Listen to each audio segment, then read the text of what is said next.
પાટણ નગરપાલિકા દ્વારા સ્વચ્છ પાટણ સુંદર પાટણની માત્ર વાહિયાત વાતો જ કરવામાં આવે છે, ત્યારે નગરપાલિકાની સ્વચ્છતા અંગેની બેદરકારીના દ્રશ્યો સામે આવ્યા છે।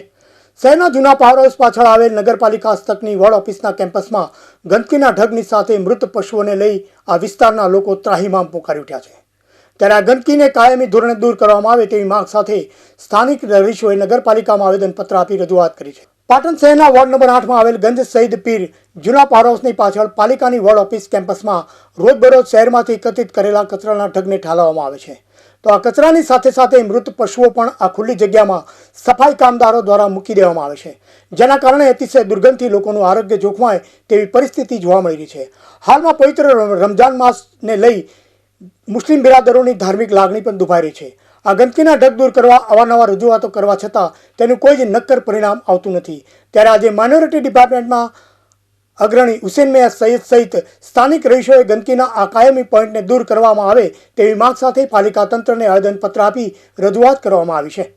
નોંધનીય છે કે પાલિકા તંત્ર દ્વારા આ વોર્ડ ઓફિસના કેમ્પસમાં ઠલવાતા કચરાના ઢગનું કાયમી નિરાકરણ લાવવામાં આવે તેવી લોકમાંગ ઉઠવા પામી છે। કાજીવાળા વિસ્તારના અંદર પાવર હાઉસનો મોટો મેદાન આવેલો છે।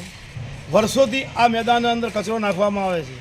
વારંવાર રજૂઆતો કરવા છતાં કોઈ પણ વ્યક્તિ આ વસ્તુને ધ્યાન આપતી નથી। નગરપાલિકા તો બિલકુલ આ વસ્તુમાં ધ્યાન આપતી નથી।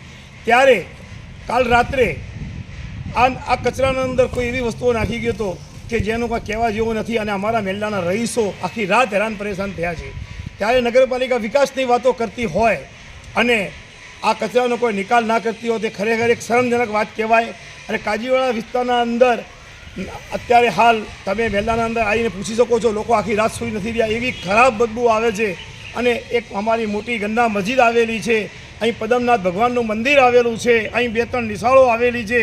લોકો નાના ભૂલકાઓ અને અહીંથી લઈને જતા હોય ને આવી વાસ આવતી હોય તો નગરપાલિકાને આ વસ્તુનો અમે છતાં કચરાનો કોઈ નિકાલ કરતી નથી।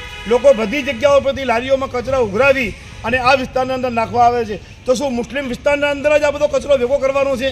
અને નગરપાલિકાને અમે એક આ આવેદનપત્ર આપીને કહેવા માંગીએ છીએ કે તમે 2-4 દિવસના અંદર આ કચરાનો નિકાલ લાવો, નહીં તો અહીં આ મહેલાના અંદર કે આ વિસ્તારના અંદર કોઈ પણ જાતનો વિસ્તારના અંદર કોઈ પણ જાતની બીમારી આવશે અથવા કોઈ પણ જાતની ઘટના બનશે તો એના જવાબદાર નગરપાલિકા રહેશે। કારણ કે અમે નગરપાલિકાને આજે જણાવવા માંગીએ છીએ કે આ વિસ્તારના રહીશો ત્રાહિબ ઇમામ